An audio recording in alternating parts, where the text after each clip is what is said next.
సంపాదించిన మనీని హ్యాపీ మనీగా మార్చుకోవాలనుకుంటే విజువలైజేషన్ 2.0కి జాయిన్ అవ్వండి. సో ఈ వీడియోలో ఏం చెప్తున్నారు? నారాజు, మనం ఎప్పుడైతే విజువలైజేషన్ 2.0 హ్యాపీ మనీ అని అన్నామో, హ్యాపీ మనీలో ఏంటంటే మనీని సరిగా అర్థం చేసుకోవాలనేది మన ఉద్దేశం. చూడు నారాజు, మనుషుల్ని అర్థం చేసుకునే ప్రయత్నం చేస్తుంటాం. అవును.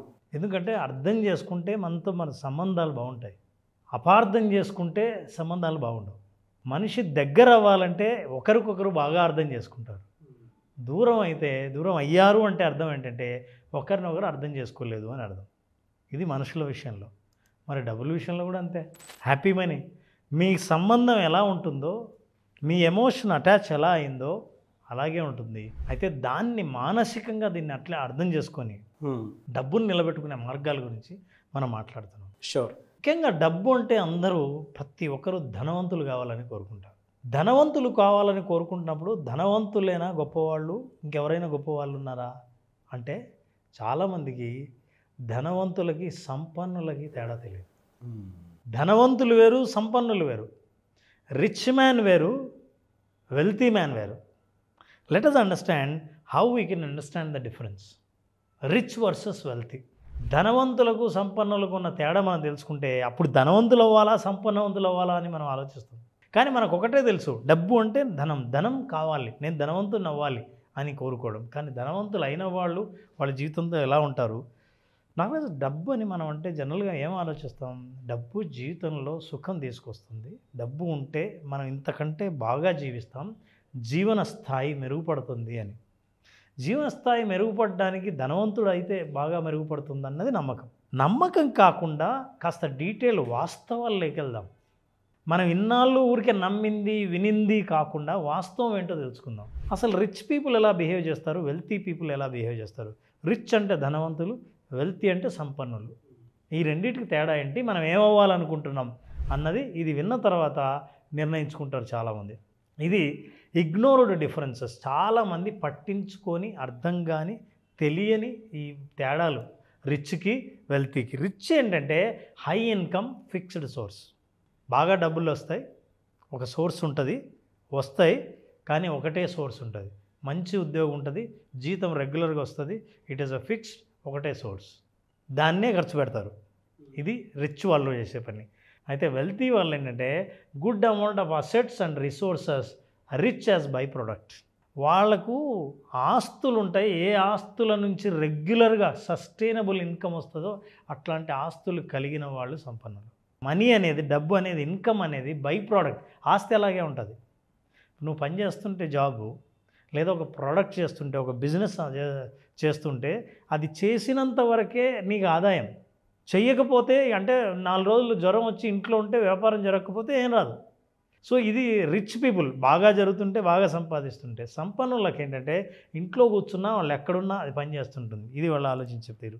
అంతే రిచ్ పీపుల్ మోర్ లగ్జరీస్. ఇది ధనవంతులు వాళ్ళ లగ్జరీస్ని కనిపించేటట్టు చేస్తారు.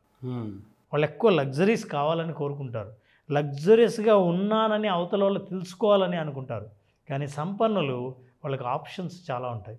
ఇప్పుడు నేను ఈ షర్ట్ వేసుకోవాలా అంటే ధనవంతుడు ఏం ఆలోచిస్తాడంటే ఈ షర్ట్ వేసుకుంటే పేదవాడు అనుకుంటారు, నేను ఈ షర్ట్ వేసుకోవాలి, ఈ వాచ్ పెట్టుకోవాలి అనుకుంటాను. కానీ సంపన్నులు ఏమనుకుంటారంటే నాకు ఇది నచ్చింది, సింపుల్గా ఉన్నా పర్వాలేదు. అందుకే పెద్ద వాళ్ళ అలవాట్లు చాలా చిన్నవి ఉన్నా మనం ఏం చేస్తుంటామంటే తెలుసా, ఆయనకి మొబైల్ ఫోన్ కూడా లేదు, చాలా సింపుల్, చెప్పులు వేసుకొని వస్తుంటాడండి. Because they have a choice. మనకు చాయిస్ లేదు, మనం బెస్టే లగ్జరీనే ఎన్నుకోవాలి. ధనవంతులు work hard to maintain their status. ఏదైతే మనం స్టేటస్లో ఉన్నామో సమాజంలో, ఆ స్టేటస్ని మెయింటైన్ చేయడానికి చాలా కష్టపడుతుంటారు. ఆ కష్టాన్ని నిలబెట్టుకోవడానికి, ఆ ఆదాయాన్ని కంటిన్యూగా పొందడం కోసం వాళ్ళు ఎప్పుడు జీవితంలో కష్టపడుతూనే ఉంటారు ధనవంతులు. ఎందుకంటే ఆ స్టేటస్ నిలబడాలి కాబట్టి. So wealth works for them. ఇప్పుడు వీళ్ళు ధనం కోసం సంపాదిస్తారు ధనవంతులు, కానీ సంపన్నుల కోసం ధనం సంపాదిస్తుంది. ఇది వీళ్ళకు ఆదాయంగా మారుతుంది, రెగ్యులర్గా సస్టైనబుల్గా వస్తుంది. సో ఇది టెంపరరీ రిచ్ అంటే అది ఆగిపోతే ఆదాయం ఆగిపోతుంది. అయితే ఇది సస్టైనబుల్, కంటిన్యూగా వస్తుంది. ఇట్లే హై స్టాండర్డ్స్ ఆఫ్ లివింగ్ వాళ్ళు ఉంటారు. ధనవంతులు చాలా స్టాండర్డ్స్ మెయింటైన్ చేస్తారు. అందుకే ఏమంటే మెయింటెనెన్స్ ఖర్చులు ఎంత అవుతాయి అనుకున్నారు? డ్రైవర్కు ఏ ఏ ఏరియాలో స్టే చేయాలో ఆ ఏరియాలో ఉండడానికి సొంత ఇల్లు లేకపోయినా రెంటెడ్ ఇల్లు తీసుకొని ఉంటాం.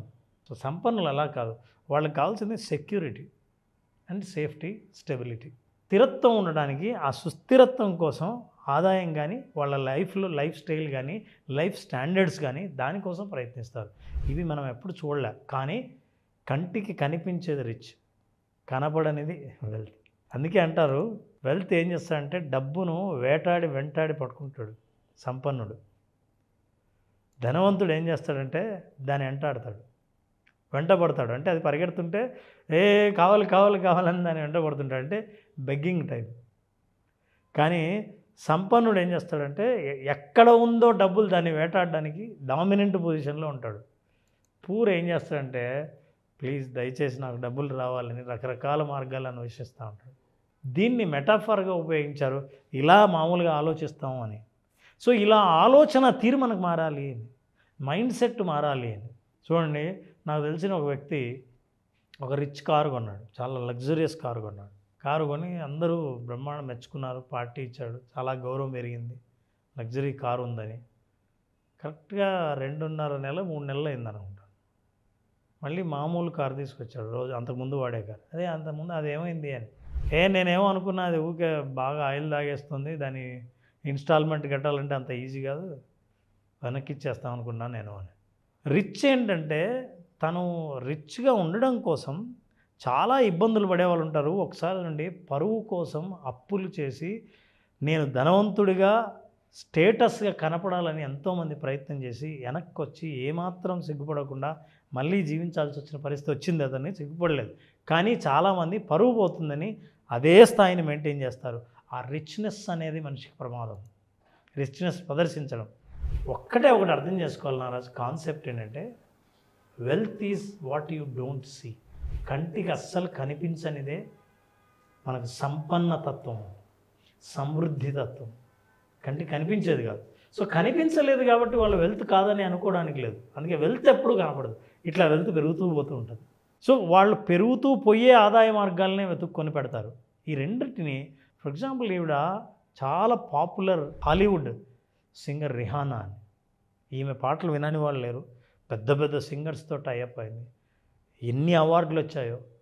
ప్రతి సినిమాలో సినిమాల్లో అంతా పాటలు పాడడమే కాకుండా ఆమె రిలీజ్ చేస్తే ఆల్బమ్ లక్షల కోట్లు ఆల్బమ్స్ అమ్ముడుపోతాయి. ఆమె ఫ్యాన్స్ అట్లా ఉన్నారు. ఒకరోజు సడన్గా ఈమె రిచ్ లైఫ్ స్టైల్ మెయింటైన్ చేయడం కోసం ఆమె పెట్టిన ఖర్చులు చూస్తే ఆస్తులన్నీ కరిగిపోయి ఒక్కసారిగా చేతులు ఎత్తేసిన పరిస్థితి ఏర్పడింది. చేతులు ఎత్తేసిన తర్వాత ఆమె ఫినాన్షియల్ అడ్వైజర్ మీద కేసు వేశారు. అదేంటి, నువ్వు చెప్పాలి కదా, మరి నిలువలు అయిపోతుంటే నువ్వు ఎట్లా ఖర్చు పెట్టించావని. దాన్నే ఉంది, రిచ్ లైఫ్ స్టైల్ పెడుతూ ఉంటే ఉన్నాయి అని నేను అట్లే పెట్టించాను, తప్పేముంది నచ్చిన వస్తువులు కొంటే అని ఆయన అన్నాడు. కొన్నది అలో చేసినందువల్ల చివరికి మిగిలింది అది. అందుకనే దాని తర్వాతే చాలామంది ఈ మాట చెప్తారు, the way to be rich is spending the money you have. నువ్వు రిచ్ అవ్వాలనంటే నువ్వు ఏ ఖర్చు పెట్టాలంటే నీ దగ్గర ఏ డబ్బు ఉందో దాన్ని ఖర్చు పెట్టాలి. కానీ డబ్బు రాబోతోందో లేదో వస్తుందనుకోనో పెట్టే ఖర్చు రిచ్ మ్యాన్ పెట్టాడు ఎప్పుడు అని. పెట్టాడంటే రిచ్లా కనిపించడానికని. అట్లా రిచ్లా కనిపించడానికి వీళ్ళే కాదండి, మన బాలీవుడ్లో కూడా ఉన్నారు. వీళ్ళందరూ చేతులు ఎత్తేసిన వాళ్ళు, దివాలా తీసిన వాళ్ళు, బ్యాంక్రప్ట్. ఎందుకంటే వాళ్ళకంటూ సోషల్ స్టైల్ ఉంది. వాళ్ళంతా సెలబ్రిటీస్. ఒకవేళ దివాలా తీసినా మళ్ళీ సంపాదించుకుంటారు, అందరూ మళ్ళీ సంపాదించుకున్నారు కూడా. కానీ బ్యాంక్రప్ట్ వాళ్ళు కూడా అయ్యారు. అంత పెద్ద సంపాదన అని మనం అనుకుంటాం. ఎందుకంటే ఎవరైతే స్టేటస్ మెయింటైన్ చేయాలని అప్పులు చేస్తారో, ఇతరులు బంధువులు ఏమనుకుంటారో అని వాళ్ళు అనుకోకూడదని వాళ్ళు మన స్టేటస్ మెయింటైన్ చేయడం కోసం అప్పులు చేసి ఆస్తులను మెయింటైన్ చేస్తున్నట్టు కనిపిస్తారో, వాళ్ళందరి పరిస్థితి ఇలా అవుతుంది. ఆ మైండ్ సెట్ని కనుక మార్చుకోకపోతే నిజమైన ధనవంతులం కాలేము. సో ఈ బ్యాంక్రప్ట్సీ మీకు తెలుసు, ఏబీసీ ఎట్లా క్లోజ్ అయిపోయింది, అవకాశాలు రాక ప్రీతి జింట నష్టపోయాము,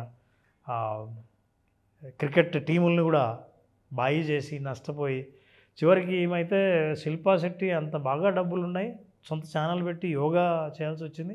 తర్వాత ఒక అడ్వర్టైజ్మెంట్ కూడా తను రాజస్థాన్ రాయల్స్ అనుకుంటా తన టీం, ఆ టీం మీద ఒక అడ్వర్టైజ్మెంట్ చేయడానికి కూడా డబ్బులు లేవని పబ్లిక్గా ప్రెస్ మీట్లోనే చెప్పింది. ఎందుకంటే డబ్బులన్నీ ఖర్చు చేసి ఆదాయానికి మించి ఖర్చు చేశారు, because they wanted to maintain. So జనరల్గా ఇది ఒక్కటి తెలుసుకుంటే జనాలు బాగా అర్థమవుతుంది. నారాజు ఏం లేదు, ధనవంతుల్ని సంపన్నుల్ని దేంతో పోలుస్తారంటే జిమ్ముకు పోతూ భోంచేసేవాడిని. ఏమనుకుంటారంటే నేను జిమ్ముకు పోతున్నా కదా, క్యాలరీస్ బాగా ఖర్చు పెడుతున్నా అని తింటారు బాగా, ఎందుకంటే ఎక్స్ట్రా ఖర్చు చేస్తున్నా కదా. చివరికి కొన్ని రోజుల తర్వాత ఆగి చూస్తే మనం ఏమీ సాధించింది లేదు బాడీతో, ఎందుకంటే ఎట్లాగో వెళ్తున్నాం కదా, కొంచెం ఎక్కువ తింటే ఏమవుతుంది అని అనుకొని మీరు ఇంకా సంపాదించని కండల్ని ముందే పెంచారు. మీరు ముందే పెంచి ఇక్కడ కండలు పెంచి అక్కడ తగ్గించుతాలే అని అనుకున్నవి తగ్గించకుండా ఇక్కడ పెంచుకున్నారు. సో చివరికి బాడీ అట్లాగే ఉంది. సో ఇదే జనరల్గా ఎకానమిస్టులు, సైకాలజిస్టులు అవతల వాళ్ళకి అర్థం కావాలంటే ఈ పోలిక పోలుస్తారు. మీరు జిమ్కి పోతున్నా కదా అని ఎక్కువ తిన్నట్టే, సంపాదన వస్తోంది కదా అని మీరు ఎక్కువ ఖర్చు పెడితే అయ్యేది మీరు రిచ్ కాదు, వెల్తీ కాదు, నష్టపోతారు, బ్యాంక్రప్ట్ అవుతారు. ఇట్లాంటి విషయాలు మనం తెలుసుకుంటే విజువలైజేషన్ హ్యాపీ మనీ ఏం చేస్తుందంటే అసలు లైఫ్లో మైండ్ సెట్ ఎలా మార్చుకోవాలి, డబ్బుని ఎలా చూడాలి, డబ్బుతో రిలేషన్షిప్ మన జీవితం యొక్క ఆర్థిక సుస్థిరతకు ఎట్లా ఉపయోగపడుతుంది అనే విషయాల్ని మనం అర్థం చేసుకోవచ్చు. సార్ ఇది కొంచెం రివ్యూ చేద్దాం సార్. స్లైడ్స్ డాలరు అది పెట్టారు చూసారా, అదొకసారి పెట్టండి సార్, చెప్తాను సార్. ఈ కాన్సెప్ట్ చూసి మిమ్మల్ని చూసి జలసేసింది సార్ నాకు. అసలు వాట్ ఏ లైఫ్ స్కిల్ అన్నా అంటే వెల్తీ మైండ్ సెట్ ఎప్పుడు ప్యాషన్తోనే ఉంటుంది. At the same time skill ఉండి కూడా నేను ఇది అని షో ఆఫ్ చేసుకునే పరిస్థితి ఇతని కోసం ఏదైనా వెతుక్కుంటూ వస్తుంది. ఎందుకంటే హంటింగ్ ప్యాషన్లోనే వెతుక్కుంటూ ముందుకెళ్ళిపోతూ ఉంటే వెనక్కి తిరిగి చూసుకోవాల్సిన అవసరం లేదు. అతని టాలెంట్ అతను నమ్ముకుని ముందుకెళ్ళిపోతూ ఉంటే ఆటోమేటిక్గా అన్నీ వస్తాయి. అంటే అతను దేని మీద ఆసక్తి ఉండదు, అతని ప్యాషన్ ఏంటి, అతని ప్యాషన్ దేని మీద పెడుతున్నాడు, అతని వర్కే అతని జీవితం. Good comparison. దాన్ని బాగా నమ్ముతారు. రిచ్లో షో ఆఫ్ ఎక్కువ ఉంటుంది, అలా సంపాదన తక్కువ, హడావిడి ఎక్కువ. పూర్ దొరికితే చాలు అనుకునేటువంటి మైండ్ సెట్ తోటి ఉంటుంది. రిక్వెస్ట్ చేసింది చాలా కాలం మన దగ్గర ఉండదు. అవును, ప్లీజ్ నాతో ఫ్రెండ్షిప్ చేయి నాగరాజు, ప్లీజ్ అని అంటే అలాగే అని ఈరోజు అన్నా రేపు ఉంటే ఉండకపోయినా ఆశ్చర్యపక్కర్లా. 3 చూసిన తర్వాత మిమ్మల్ని చూసి అసలు జలస్ అనిపించింది sir. What a life skill అన్న కంపారిజన్లో ఏదైనా విషయం చెప్పేటప్పుడు అంత అద్భుతంగా కూడా చెప్పొచ్చా కూర్చోబెట్టి అని చెప్పడానికి నాకు చాలా ఆలోచనలు లోపల అంటే క్రియేటివ్ పాయింట్ ఆఫ్ వ్యూ నుంచి చూసేటప్పుడు చాలా పెద్ద పెద్ద ఆలోచనలు వచ్చాయి నాకు. గ్రేట్ వెల్తీ సబ్జెక్ట్ అండి, నో డౌట్.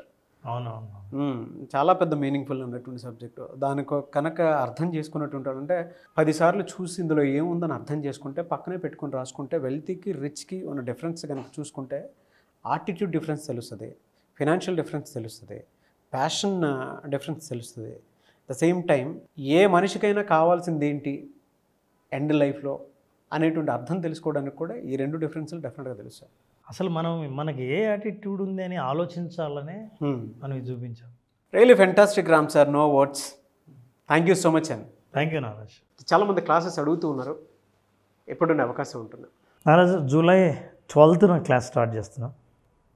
చాలామంది అడుగుతున్నారు 5 days సెషన్లో. ఈ 5 days సెషన్లో అసలు మనిషి ఏమీ లేని స్థితి నుంచి ఉన్న స్థితి నుంచి ఉన్నత స్థితికి చేరడం కోసం, ఆర్థికంగా ఉన్నత స్థితికి చేరడం కోసం ఉన్న వనరులను ఎలా ఆలోచించాలి, ఎట్లా మనం ఆర్థికంగా ప్రగతి సాధించాలి, ఆర్థిక స్వాతంత్రాన్ని సాధించాలి తెలుసుకోవాలనుకుంటే విజువలైజేషన్ 2.0 హ్యాపీ మనీని, మీ మనీని హ్యాపీగా మార్చి హ్యాపీ మనీని మీ దగ్గరకు చేర్చే మార్గాలు తెలుసుకోవాలనుకుంటే ఈ ప్రోగ్రామ్ అటెండ్ అయిన వాళ్ళకు ఖచ్చితంగా విజువలైజేషన్ 2.0లో ఎక్స్పీరియన్స్ అవుతారు. జూలై 12th నుంచి బ్యాచ్ స్టార్ట్ అవుతుంది. జాయిన్ అవ్వాలి అనుకున్నటువంటి వాళ్ళు స్క్రీన్ మీద కనిపిస్తున్న నెంబర్కి కాల్ ఆర్ మెసేజ్ వాట్సాప్ చేసి వెంటనే ఎన్రోల్ చేసుకోండి. మీ దగ్గర డబ్బు నిలవాలి అని అంటే దానికి ఒక ఎమోషన్ కావాలి. ఆ పర్ఫెక్ట్ ఎమోషన్ ఏంటి, ఎందుకు నా దగ్గర డబ్బులు నిలవట్లేదు, నా బ్రెయిన్ బ్యాంక్ బ్యాలెన్స్ వైపుకి ఎందుకు వెళ్ళట్లేదు అనుకున్నటువంటి వాళ్ళకి సరైన సమాధానం దొరికేటువంటి ఒకే ఒక class visualisation 2.0 happy money. So వెంటనే ఎన్రోల్ చేసుకోండి. Anyways thank you sir, thank you so much Ram garu. Thank you Ram, thank you.